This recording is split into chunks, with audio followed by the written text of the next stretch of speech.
YTPC. What's up? It's your buddy Tillerman'S 70H coming at you again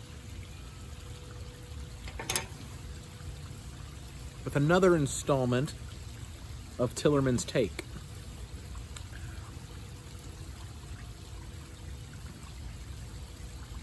As you can see, we have a very mild day out here today. So I'm in the outside in the Tillerman'S studio today. Got my pal Frog Morton right there.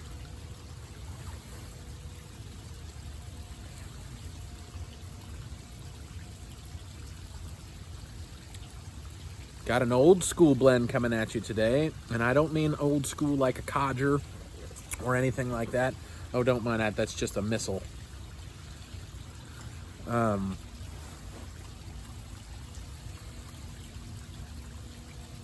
One that's caused quite a bit of discussion, maybe polarizing discussion at that.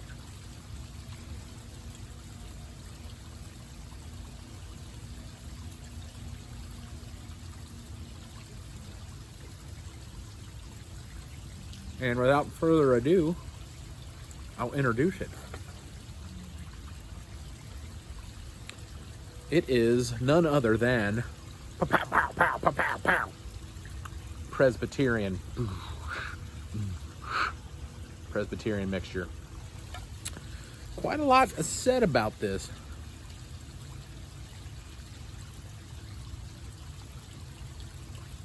Right on the tin, it says, manufactured to the original blend made famous by the first Earl of Baldwin.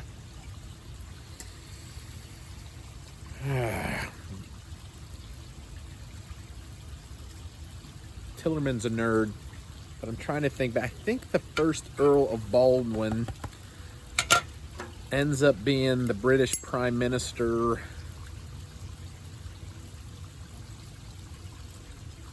at or around the time of the First World War.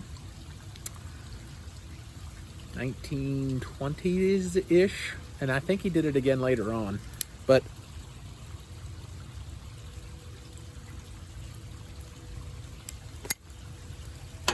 check that out.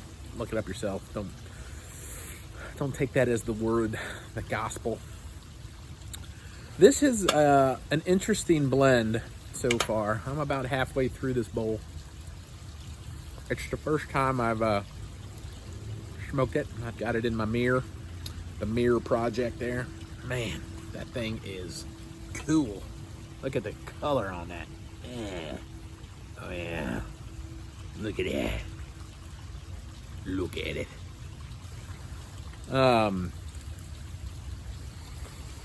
And I had mentioned that it has a polarizing following, which means there's a discussion as whether the blend actually contains latakia, or latica, as my buddy the Timber Drifter calls it.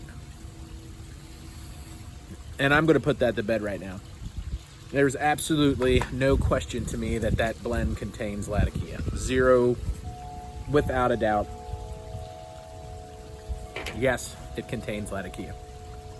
Now, to that end, it may, especially if you're sort of not susceptible to it, but if you are keyed into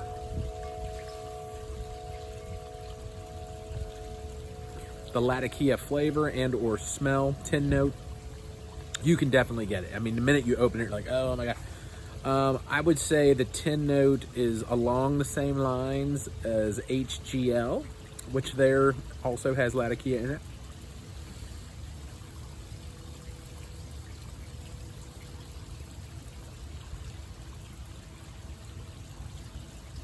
Now, I would call that one a crossover English. It's not an English per se. There's some, other items that are in there. But this, the Presbyterian, is what I would consider a light English.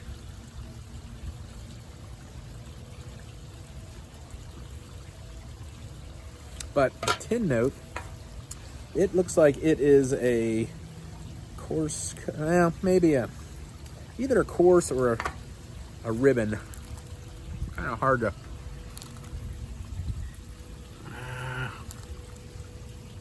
Yeah, I call it a ribbon cut.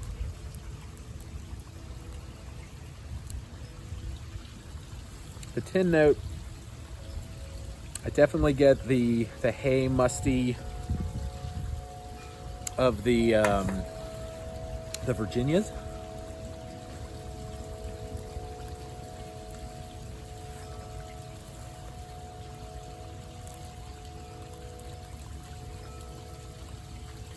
I also definitely the Latakia you can pick up there, no problem at all. And man, sour is not the right. And floral, don't freak out, Paladin. Don't freak out, not yet. Maybe I'm gonna call it sort of a soury back into which I assume is the Orientals that are in there. Out of the 10, this is from 19. And without dumping it all over the place, I can't tell you where this one was manufactured. But I was a little nervous that this might be florally.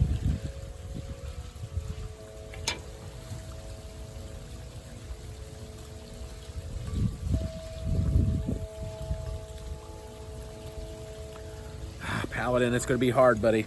I think you might say that there is a hint of it there.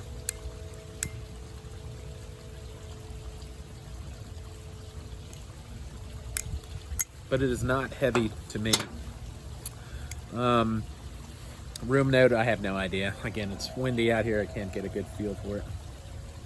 It's not like HGL where it's a fantastic, inviting room note, but I don't think there's anything that's super like offensive.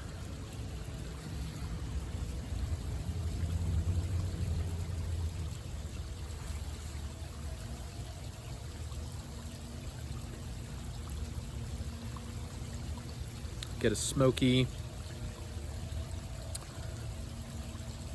lightly perfumed is a bad word. I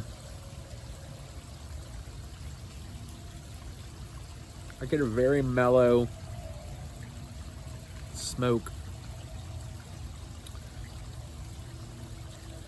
little hay musty flavor.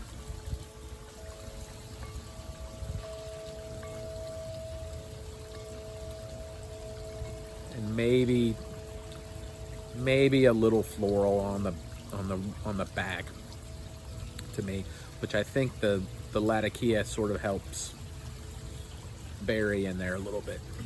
I don't think I would torpedo this one yet, Pat.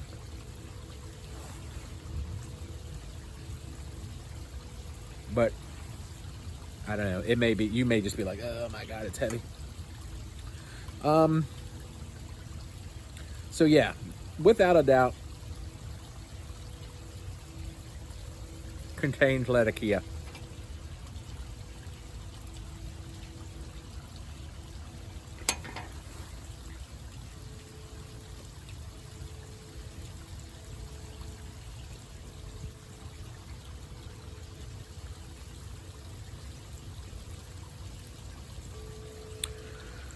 I think this would be a good next move.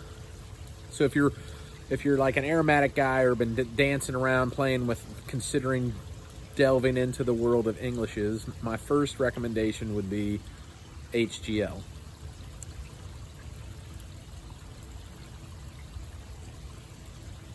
Which I know, it's kind of a crossover. This would be maybe my second step up from there when you're ready to move a little bit further into the English side. Maybe that Presbyterian.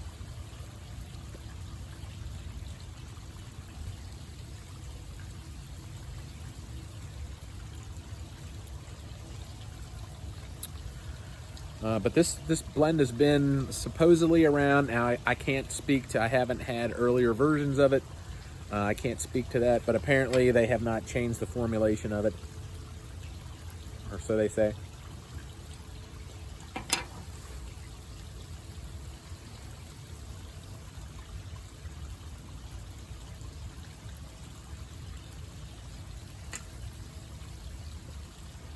But it's been around since the early 1900s, during the First World War. I can tell you what I do not like is the packaging. Sorry. Tillerman usually doesn't get too much into the packaging, but this has this horrible plasticky container or package on the inside. Look at that. That's horrible. Not classy at all. I don't like it. I don't know what it's made out of. I would say that if you crack a tin open, maybe just put that in a jar and get it out of that. It's just, to me, it's cheap. I don't know how much more it saves whoever's packaging this thing versus having a little bit of wax or parchment paper in there. But I do not like that.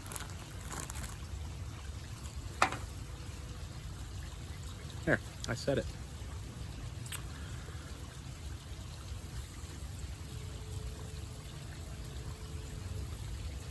Yeah. I could definitely see sitting around a fire, watching it snow or rain, having a bowl of this.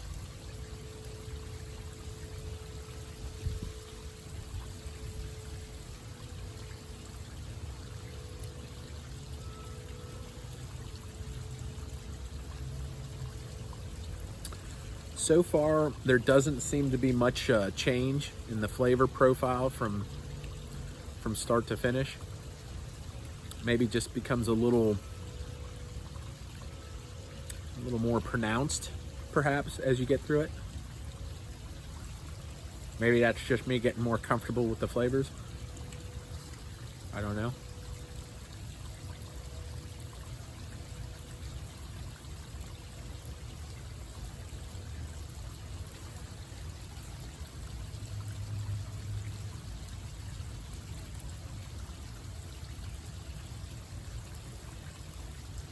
Yeah, solid blend.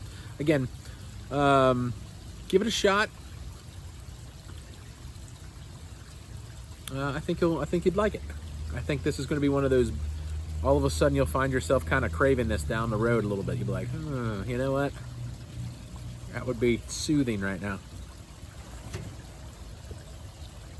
So, without rambling on too much, that's Tillerman's take on Presbyterian. There you go. All right, till next time, Tillerman 708.